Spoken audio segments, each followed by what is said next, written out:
म ढुङ्गाले श्वास फेरिरहेको देख्छु र ढुङ्गासँग बोल्छु। म ढुङ्गाले श्वास फेरिरहेको देख्छु र ढुङ्गासँग बोल्छु। म रुखले बोलिरहेको सुन्छु र म रुखसँग बोल्छु। म मान्छेलाई रुख भन्छु, म रुखलाई मान्छे भन्छु र म रुखसँग बोल्छु। तपाईँ आज घरको कुरा गर्नुहुन्छ, घामले सुकाएको, पानीले भिजाएको, हुरीले उडाएको त्यो गाउँमा मेरो पनि घर छ। जब बाहिर पानी पर्थ्यो, भित्र मेरो मुटु चिसोले लुक लुक लुक कापिरहन्थ्यो र म न्यानो खोज्न आमाको पेटिकोट मुनि लुक्थेँ।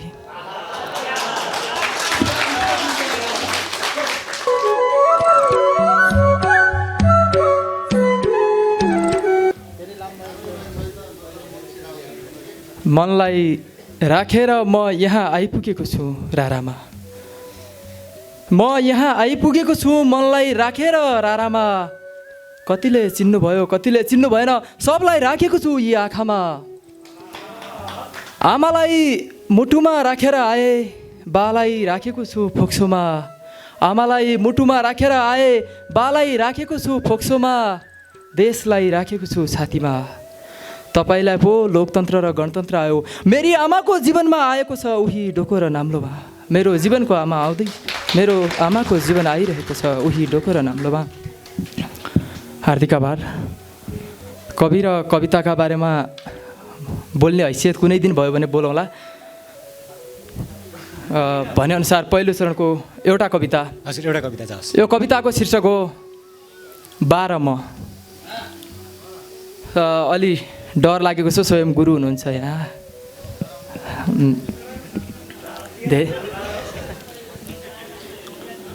कविताको शीर्षक 12 म। कृपया सबैजना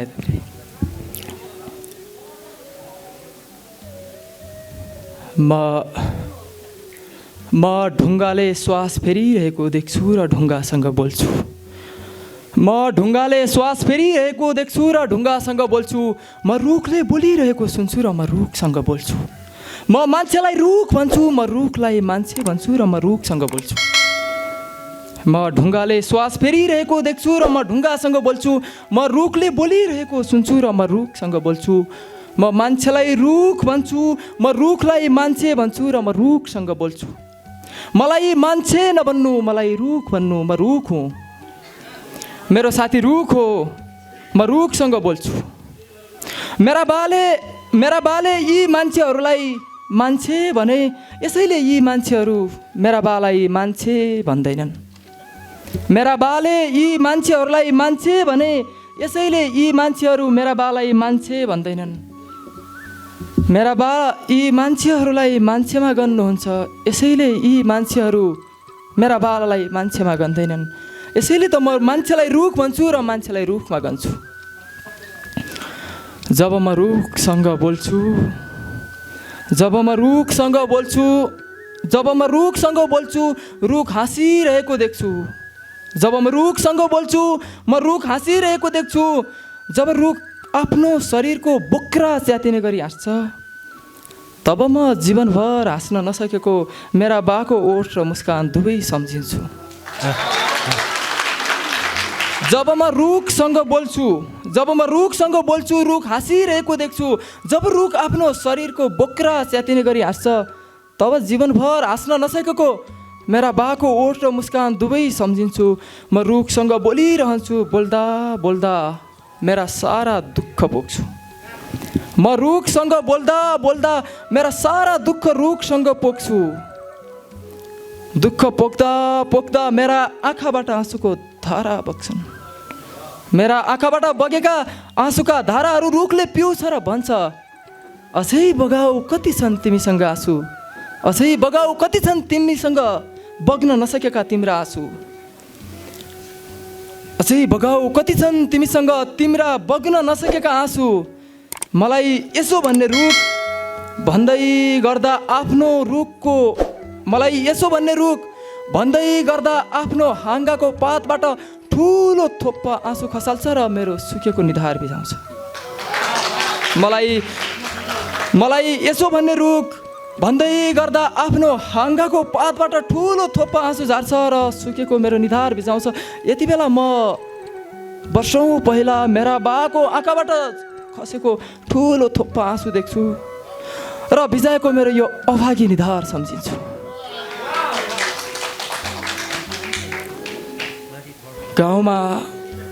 गाउँमा मलाई बा जस्तो भएन भनेर कुरा काट्छन् रे। गाउँमा मलाई बा जस्तो भएन भनेर कुरा काट्छन् रे। सहरमा मलाई कवि भयो भनेर कुरा काट्छन्। गाउँमा मलाई बा जस्तो भएन भनेर कुरा काट्छन्। सहरमा मलाई कवि भयो भनेर कुरा काट्छन्। गाउँमा रोइरहेकी मेरी आमालाई सम्झिँदा, गाउँमा रोइरहेकी मेरी आमालाई सम्झिँदा छातीमा रोइरहेको मेरो देशलाई सम्झिन्छु र म कविता लेख्छु। म मान्छे होइन। म मेरो देशलाई देश भन्दिनँ। म मेरो देशलाई देश भन्दिनँ। म मेरो देशलाई आमा भन्छु। म मेरो देशलाई देश नभन्ने मान्छे मेरो देशलाई छातीमा बाँधेर 7 समुद्र पारी सुतेको छु। म मेरो देशलाई देश नभन्ने मान्छे देशलाई छातीमा बाँधेर 7 समुद्र पारी सुतेको छु। अनि प्रत्येक दिन भट्टी र चिया पसलहरूमा देशको बारेमा सोचिरहन्छु। तर मेरो देशलाई देश भन्ने मान्छे प्रत्येक दिन देशलाई बेचिरहन्छ। म मेरो देशको माटोलाई माटो भन्दिनँ। म मेरो देशको माटोलाई माटो भन्दिनँ। म मेरो देशको माटोलाई बाको शरीरको मासु भन्छु। म मेरो देशको माटोलाई माटो भन्दिनँ। म मेरो देशको माटोलाई बाको शरीरको मासु भन्छु र म माटोलाई शिरमा राखेर हिँड्छु। तर मेरो देशको माटोलाई माटो भन्ने मान्छे खुट्टामा माटो लाग्छ भनेर कार्पेटमा हिँड्छ।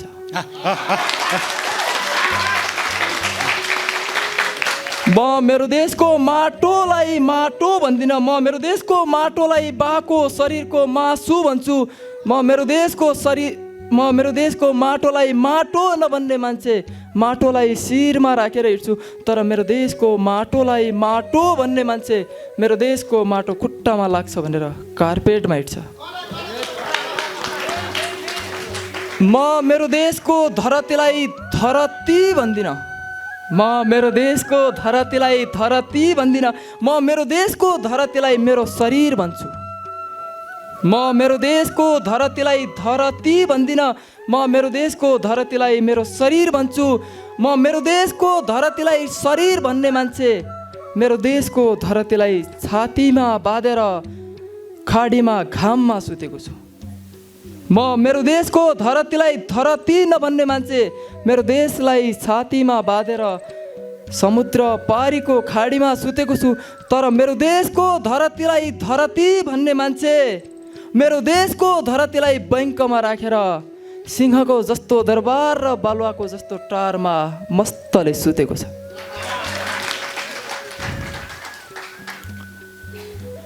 गाउँमा रोइरहेकी मेरी आमालाई सम्झिँदा, गाउँमा रोइरहेकी मेरी आमालाई सम्झिँदा रोइरहेको मेरो देशलाई देख्छु र म कविता लेख्छु। गाउँमा बौसीको बिड समात्दा समात्दा हातभरि डोप परेका बुढा भएका मेरा बाका हातकेला देख्छु। गाउँमा बौसीको बिड समात्दा समात्दा हातभरि डोप परेका मेरा बाका बुढा भएका हत्केला देख्छु।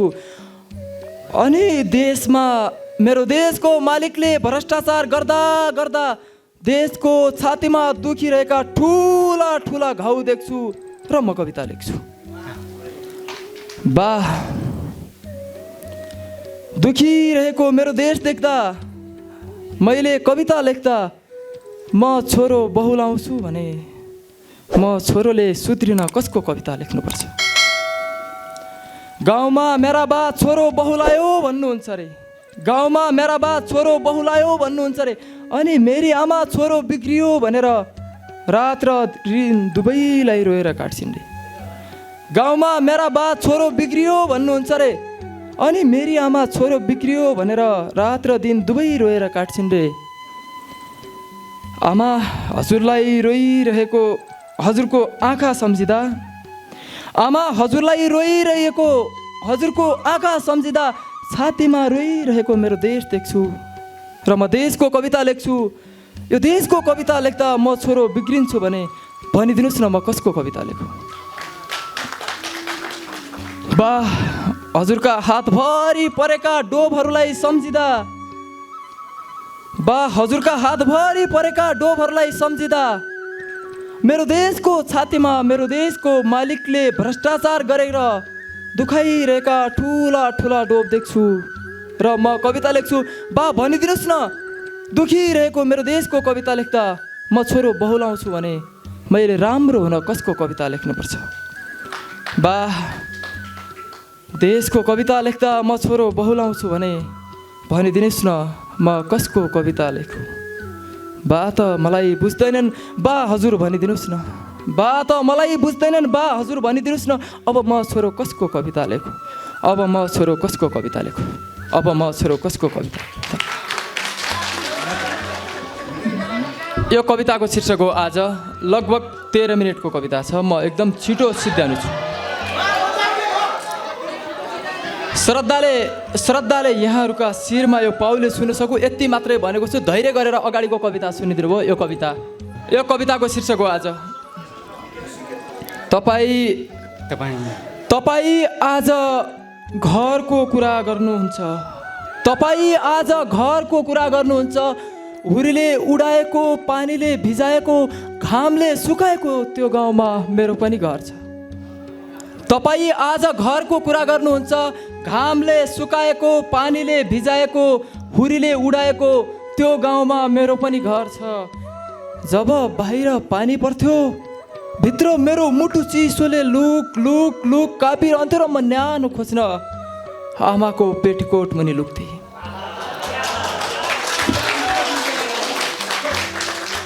जब बाहिर हिउँ पर्थ्यो भित्र चिसोले मेरो मुटु लुक लुक लुक कापिरहन्थ्यो र म न्यानो खोज्न आमाको पेटिकोट मुनि लुक्थेँ।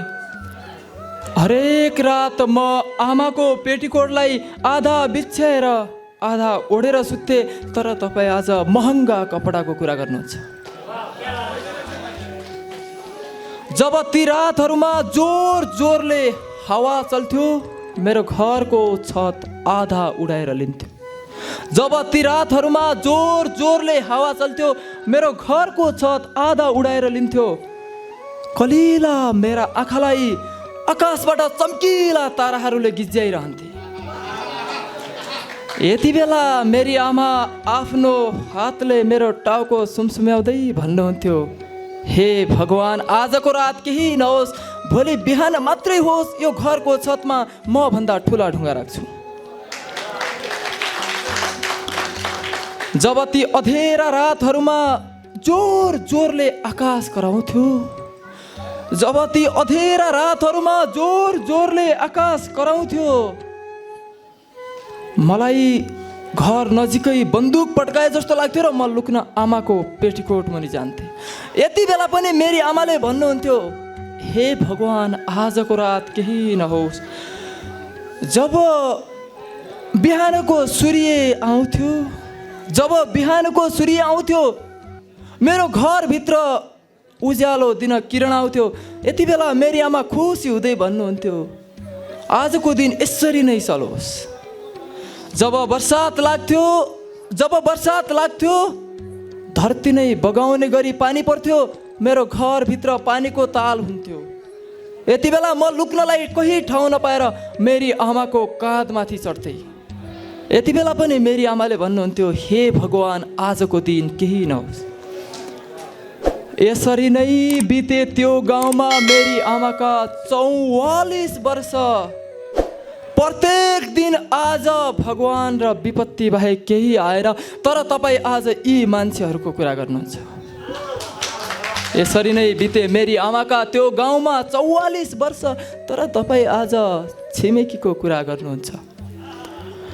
प्रौढ शिक्षा पढेर मेरो नाम लेख्ने भएकी मेरी आमा, प्रौढ शिक्षा पढेर मेरो नाम लेख्ने भएकी मेरी आमा यदि म जस्तै कविता लेख्न सक्थिन् भने उहाँको कविताको भयङ्कर पात्र यो दुःख दिने प्रकृति हुन्थ्यो होला।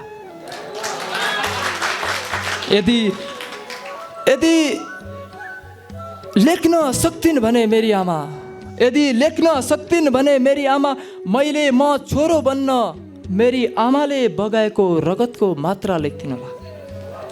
यदि मेरी आमाले लेख्न सक्थिन् भने मेरी आमाका हातभरि हँसियाले पारेका डोबहरू लेख्थिन् होला। तर म त कलमले पारेको डोब पनि लेख्छु। मेरी आमाले लेख्न सक्थिन् भने हातभरि हँसियाले पारेका डोबहरू लेख्थिन् होला। यदि मेरी आमाले लेख्न सक्थिन् भने मेरो कविता यस्तो लेख्थिन् होला। यदि तपाईँकी आमाले पनि लेख्न सक्नुहुन्थ्यो भने तपाईँको कविता यस्तो लेख्नुहुन्थ्यो होला। यदि मेरी आमाले लेख्न सक्थिन् भने मेरो कविता यस्तो लेख्थिन् होला। छोरा त त्यति टाढा सहरमा एक्लै बस्न रुचाउने मान्छे, छोरा त्यति टाढा त सहरमा एक्लै बस्न रुचाउने मान्छे, तँलाई अलिकति समस्या पर्दा दुःख लाग्छ रे। अनि फेरि एक्लै बस्ने मान्छे एक्लै हिँड्दा दुःख लाग्छ रे। तैँले एक्लै हिँड्दा पनि तसँग सँगै लागेर आओस् भनेर मैले तँलाई सानोमा हाम्रो घरको खमेलीमा बाँधेको थिएँ। छोरा त किन लुक्दैछस्, किन गाउँ फर्किँदैनस्? छोरा त त्यो सहरमा किन लुक्दैछस्, किन त गाउँ फर्किँदैनस्? तैँले कहिले लुक्नु नपरोस् भनेर त आकाश चड्किँदा तँलाई मैले पेटकोट मुनि लुकाएकी थिएँ।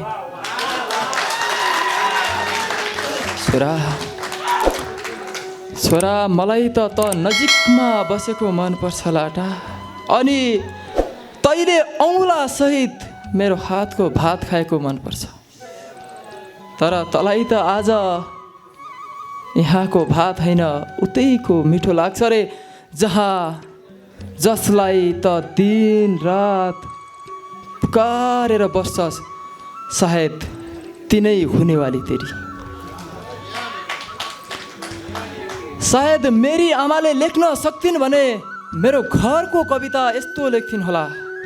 यदि मेरी आमाले लेख्न सक्थिन् भने मेरो घरको कविता यस्तो लेख्थिन् होला। आजभन्दा 24 वर्ष पहिला म यो घरमा आउँदा, आजभन्दा 24 वर्ष पहिला म यो घरमा आउँदा त घर जस्तो थिइस्, आजसम्म त्यस्तै किन छस्? 24 वर्ष मात्रै अगाडि आएकी म त आज बुढी भए घर, त कहिले बुढो हुन्छस्? तेरो छतबाट देखिने ती ताराहरू सँगै तँलाई बेला बेलामा सिँगार्नको लागि आउने बर्सातको पानी पनि त मैले आजसम्म देखिरहेकी छु। तर त घर मलाई किन देखिरहेको छैनस्? ए घर, म त आज 44 वर्षकी हुँदा बुढी भए, त कहिले बुढो हुन्छस्? यदि मेरी आमाले लेख्न सक्थिन् भने मेरो गाउँको कविता यस्तो लेख्थिन् होला। यदि मेरी आमाले लेख्न सक्थिन् भने मेरो गाउँको कविता यस्तो लेख्थिन् होला। ए गाउँ त धेरै टाढा छस् रे, ए गाउँ त धेरै टाढा छस् रे, त गाउँ टाढा भएकाले राजधानीबाट समृद्धि बोकेर आएको विकास आज बाटोबाटै फर्कियो रे। ए गाउँ त गाउँ धेरै टाढा छस् रे, त गाउँ टाढा भएकाले वर्षौँ पहिला सहर गएको छोरो आजसम्म फर्केर आउन मानेन। ए गाउँ त गाउँ धेरै टाढा छस् रे, ए गाउँ त गाउँ किन रुन्छस्?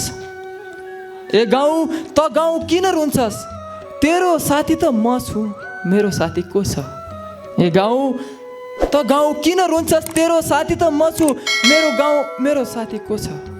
ए गाउँ त प्रत्येक बर्सातमा गाउँ नै बग्ने गरी किन रुन्छस्?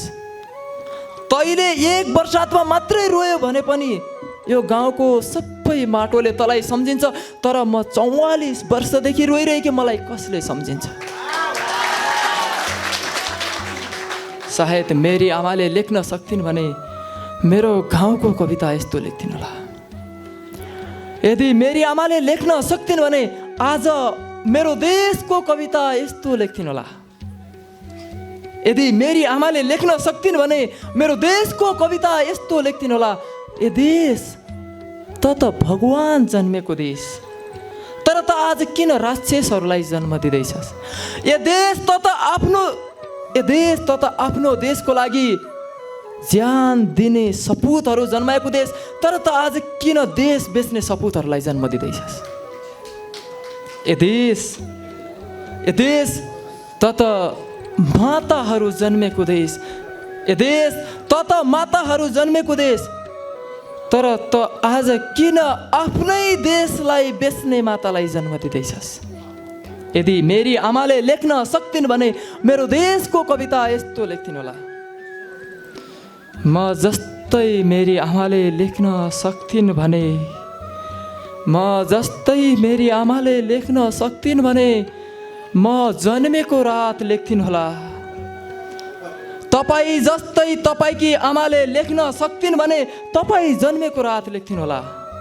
तपाईँले जन्मिँदा तपाईँकी आमाले बगाएको रगत लेख्थिन् होला। यदि मेरी आमाले लेख्न सक्थिन् भने आज यस्तै कविता लेख्न सक्थिन् होला। यदि मेरी आमाले लेख्न सक्थिन् भने आज यस्तै कविता लेख्थिन् होला। आज यस्तै कविता